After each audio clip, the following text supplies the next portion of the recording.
유자강은 양반인 아버지 그리고 노비 출신 첩이었던 어머니에게서 태어난 얼자였던 겁니다.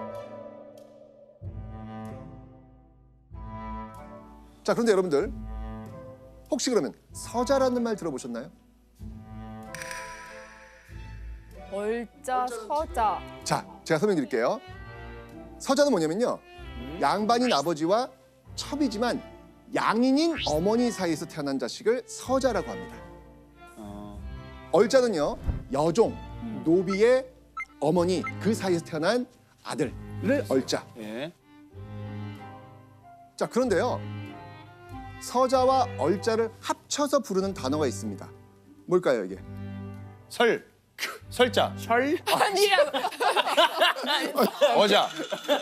어자. 네, 바로 서얼. 서울. 앞글자 따와가지고. 맞네. 자, 결국 천한 노비의 자식으로 태어난 유자강은요, 서자보다도 더 낮은 신분이었던 거죠. 자, 그래서 아무리 똑똑해도 입신양명을 할 수 없는 처지였던 것이죠. 그러니까 조선이라는 나라는 강력한 신분제 사회였는데 그 정식 자식이 아닌 이 서얼에 대해서는 출세의 지름길인 문과 과거 시험에 응시할 수 있는 자격 자체를 막아버렸죠. 요행이 어떤 다른 방법으로 관직에 나간다고 해도 유리천장이 도처에 있어가지고 도저히 높고 중요한 자리에는 올라갈 수가 없는 거죠. 그러니까 유자광은 그런 신분으로 태어난 거예요. 어렵네요. 그렇죠. 유자광이 성인이 되고 난 뒤 고향 남원을 떠나서 한양의 경복궁에서 일할 기회를 얻게 됩니다. 자, 그런데 얼자인 유자광은요, 출세의 지름길인 문과 과거 시험을 볼 수 없습니다. 없어요. 그런데 유자광은 어떻게 경복궁에서 일하게 됐을까요? 경복궁 경호팀. 경호팀. 아니면은 그냥 정말 시험 안 보고 올라갈 수 있는 되게 허드렛이라는 위치. 말단. 맞습니다. 당시 유자광은 일반 양인이나 서울도 볼 수 있는 취재라는 간단한 무술 시험을 통과해서 경복궁 건축문을 지키는 갑사가 되었던 겁니다. 아, 갑사. 갑사. 근데 어렸을 때부터 총명했던 유자광이 과연 여기에 만족했을까요? 아니요. 그렇죠. 하지만 다른 관직을 갖고 싶어도 별 다른 방법은 없었습니다. 그런데 유자광이 29살이 되던 해인 1467년 유자광에게 문지기를 벗어나 고위 관직에 오를 수 있는 일생일대절호의 기회가 찾아옵니다. 이건 정말 유자광의 인생을 완전히 뒤바꿔 놓는 사건. 대체 이때 조선에 무슨 일이 일어났을까? 함경도에서 세조의 왕위를 위협하는 대규모 반란이 일어난 겁니다. 바로 이시애의 난.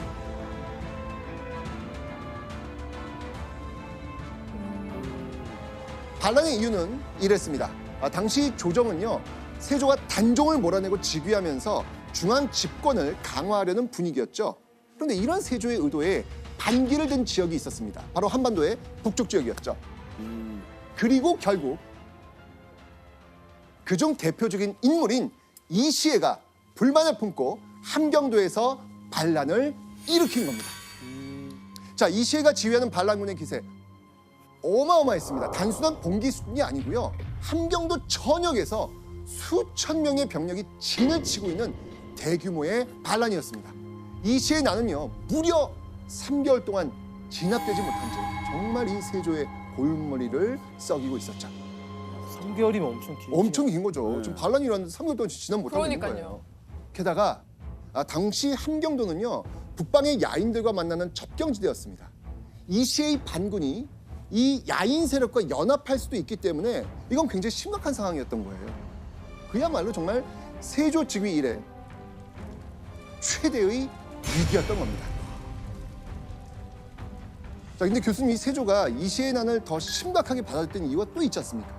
또 있죠. 네. 지금 말씀하신 야인과 연합하는 것도 무섭지만 이시의 이 반란군하고 지금 도성에 있는 세조의 최대 측근인 한명회라거나 신숙주 이런 공신들과 연락을 하고 있다. 이런 소문이 돌았어요. 그러니까 세조 입장에서 볼 때는 당시 이거는 뭐 밤에 잠을 잘 수 없는 굉장히 심각한 상황이었죠. 한명이 그 세조 입장은 어떻게 했어요 지금? 잠을 못 자죠. 그러니까. 어떻게 할 수가 없는 거죠. 좌불 안상. 예. 그렇죠?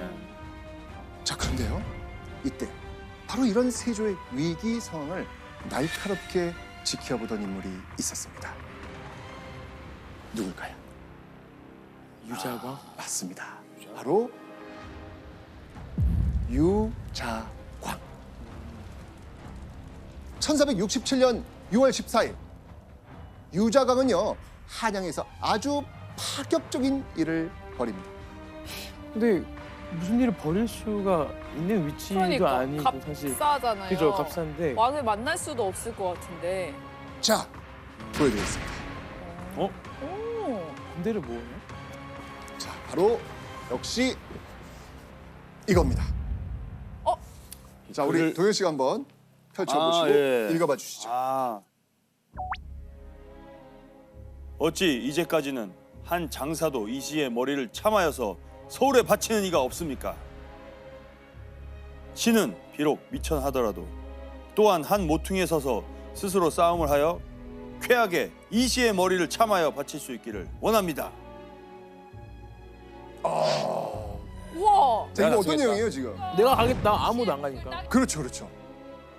유자광 자신이 직접 전투에 나가서 이시의 머리 가져오겠다는 겁니다. 자, 그런데요. 일개 문지기가 올린 이 상소예요. 이건 세조한테 전달이 됐을까요? 안 저는- 되죠. 그러니까 안 되죠. 그러면 다 올리지. 아니 절대 안 되죠. 무사히 전달이 됩니다. 어떻게 되죠? 이게 전달될 정도면 제 느낌상으로 그 당시에 굉장히 심각한 거고 음흠. 굉장히 두려운 상황인 거예요. 맞습니다. 예. 자, 그렇다면 유자광의 상소문을 읽은 세조의 반응은 어땠을까요? 일단 데리고 와보라고 했을 것 같아요. 그죠? 상소문을 본 세조는 신하들한테 이렇게 말합니다. 이 글은 참으로 내 뜻에 부합한다. 유자광은 참으로 특별한 인재다. 내 장차 임명하여 그의 뜻을 표기할 것이다. 일개 갑사 신분이었던 유자광이 세조의 마음을 끄뚫어 받고 자신의 글솜씨를 백분 발휘한 상소문으로 세조의 눈에 들었던 겁니다. 아, 서로 너무 잘 맞는 거예요. 딱 타이밍이. 타이밍이. 그렇죠. 예. 세조도 이런 사람을 상을 주고 엄청 해줘야 분위기가 싹, 나도 이렇게 분위기가 바뀌잖아요. 그렇죠. 근데 둘 다 절박한 상황이었다라는 공통점이 있어요. 맞아. 맞습니다. 그리고 다음 날 유자광 인생에서 꿈도 꿔보지 못한 일이 일어납니다. 뭐겠습니까? 왕 앞에서요. 맞습니다. 상소에 감탄한 세조가 직접 유자광을 부른 겁니다. 아, 이게 갑사였던 유자광이 감히 상상도 못했던 왕을 직접 대면하는 일이 벌어진 거죠. 자, 이때 유자광의 마음은 어땠을까요? 이거는 뭐- 감히 내가 왕 앞에 왜냐면 본인도 보내면서 이게 갈까 그렇지. 했을 수도 있잖아요. 근데 무조건 이거를 성공시켜야겠다고 다짐했을 것 같아요. 그렇죠? 세조는요, 자신의 최대 고민인 이시의 난을 제압할 구체적인 방법이 있는지 유자광에게 묻습니다. 자, 유자광은요, 이렇게 대답합니다. 저에게 정병 300명을 주시면 이시의 목을 베어 대궐 아래에 태령하겠습니다. 와. 사실 당시 유자광은 정병 300명을 절대 달라고 할 수 없는 그런 위치였습니다. 장수가 아니잖아요. 그럼요. 그죠? 그런데 일개 갑사 신분으로 왕에게 이런 어마어마한 요구를 대담하게 한 겁니다. 자, 이 유자광의 대담한 요구를 들은 세조는요, 그 뜻이 참 기특하다라고 하면서 유자광을 위한 연회까지 베풉니다. 상소문이 아닌 직접 만난 유자광 역시 세조의 마음에 쏙 들었던 것이죠. 그렇게 세조와 대면한 다음 날 유자광에게 또다시 궁궐로 입궁하라는 어명이 내려옵니다. 그리고 궁궐로 들어간 유자광 깜짝 놀랍니다. 바로 세조가 유자광을 왕의 신변을 보호하는 호위무사인 겸사복으로 임명한 겁니다. 와. 지금으로 치면요, 청와대 문 앞을 지키는 사람이었다가 단 이틀 만에 대통령 바로 옆에 경원이 된 겁니다. 와. 그러니까 세조를 지키는 그렇죠. 경호원이네요. 바로 옆에서. 야. 자, 그런데요, 이게 끝이 아니었어요. 유자광은요, 며칠 후 조선 조정의 한 가운데서 자신의 의견을 거침없이 내뱉기 시작합니다. 급기야는요, 이시의 난의 평정을 의논하는 중신회의에까지 참석하게 된 겁니다. 우와. 문지기로 궁궐 앞을 지키던 유자광이 어느새 궁궐의 핵심부에 떡하니 서게 된 겁니다. 와. 교수님, 세조는 유자광한테 왜 이렇게까지 잘해준 거예요? 그러니까 당시 이시의 난 때 세조가 상당히 불안해했잖아요. 그러면서 이제는 내 측근들을 약간 좀 뒷손으로 물리고 새로운 젊고 충성심이 강한 그런 젊은이들로 조정을 다시 한번 채워보고 싶다. 그런 생각을 품을 때였어요. 바로 그럴 때 유자광이 아주 호쾌한 세조의 마음에 쏙 드는 그런 호쾌하고 호탕한 상소를 올린 거죠. 아. 이렇게 세조가 지금 어떤 상태예요, 기분이 지금? 감동해서 신나 있는 사람. 그렇죠. 자, 그리고 며칠 후 세조는 다시 한번 유자광을 부릅니다. 세조가 유자광에게 작전을 위해 독자적으로 게릴라처럼 행동하는 부대인 별동대를 맡긴 겁니다.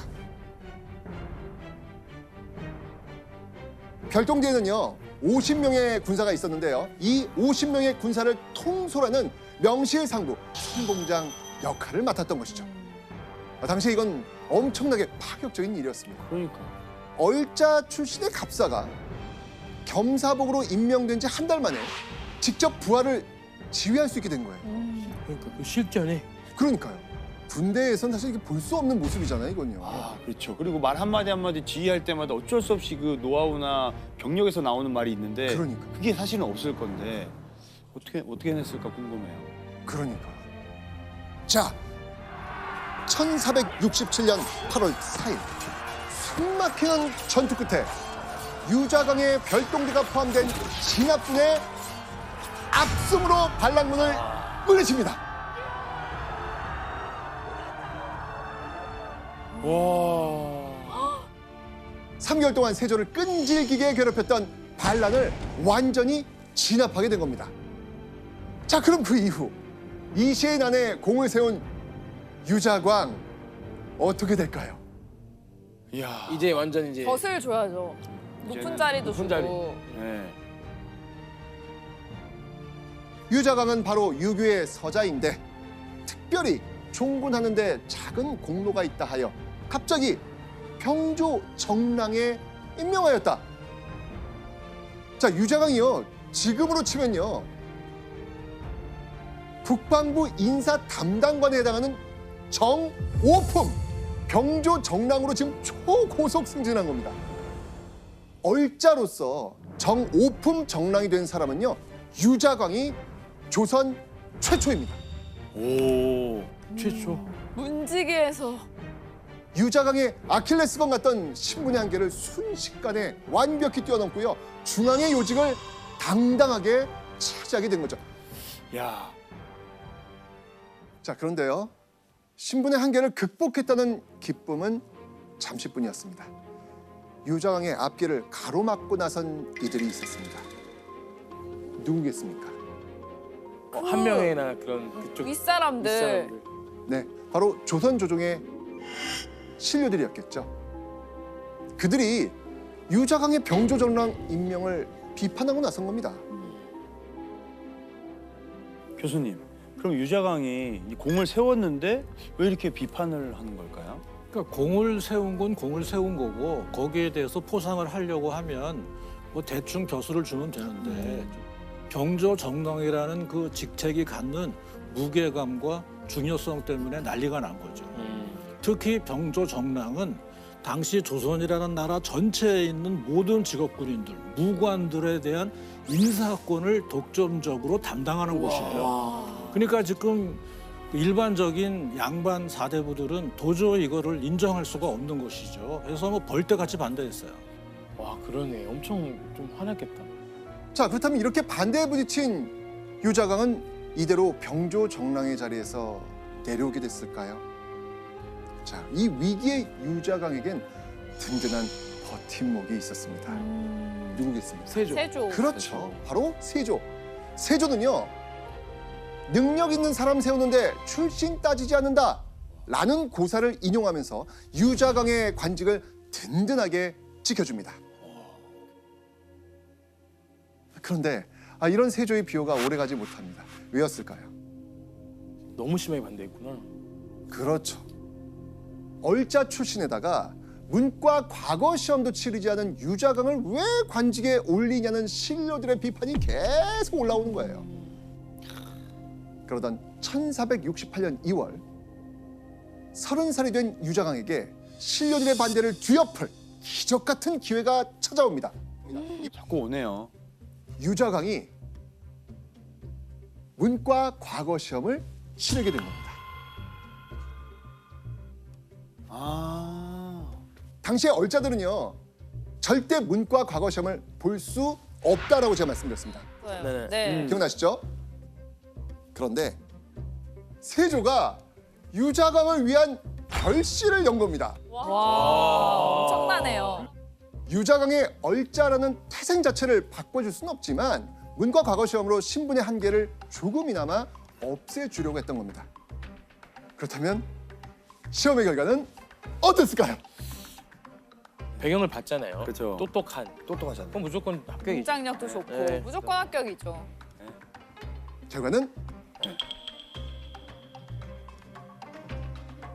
낙방! 떨었어요? 네.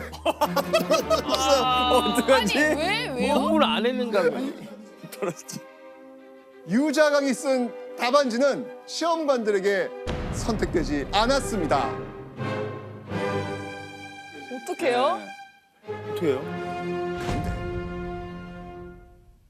유자강에게 또 한 번 기적 같은 일이 일어납니다. 비호 같은 일 어떻게 일어나지? 분명 시험에서 떨어진 유자강이 과거 시험에 합격했다는 통보를 받습니다. 바로 세조가 유자강의 답안지를 1등으로 바꿔버립니다. 그냥 막무가내요? 대단하다 진짜. 야. 그러니까 눈을 씻고 아무리 찾아봐도 합격자 이름 중에 유자강이 없는 거예요. 자, 그러자 세조가 낙방자 시험지 가져오라고 그래요. 네. 그러면서 이렇게 말합니다. 유자강의 대청문이 좋은 것 같은데 왜 합격시키지 않았느냐? 그러고 나서 유자강을 문과 1등을 올려버립니다. 아니 그럴 수 있어요? 주관식이니까. 너무 좀 납득이 안 됩니다. 다시 말해서 유자강이 세조의 특혜로 결시해서 장원급제까지 하게 된 겁니다. 자, 그리고요, 유자강이 과거에 합격한 뒤 세조는요, 유자강에게 또다시 엄청난 관직을 내립니다.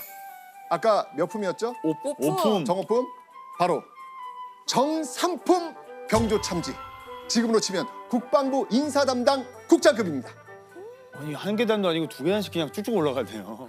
그렇죠. 그렇게 일개 문직이 갑사였던 유자강이 상소문 하나로 시작해 세조의 총애를 받는 젊은 신하로 우뚝 서게 된 겁니다.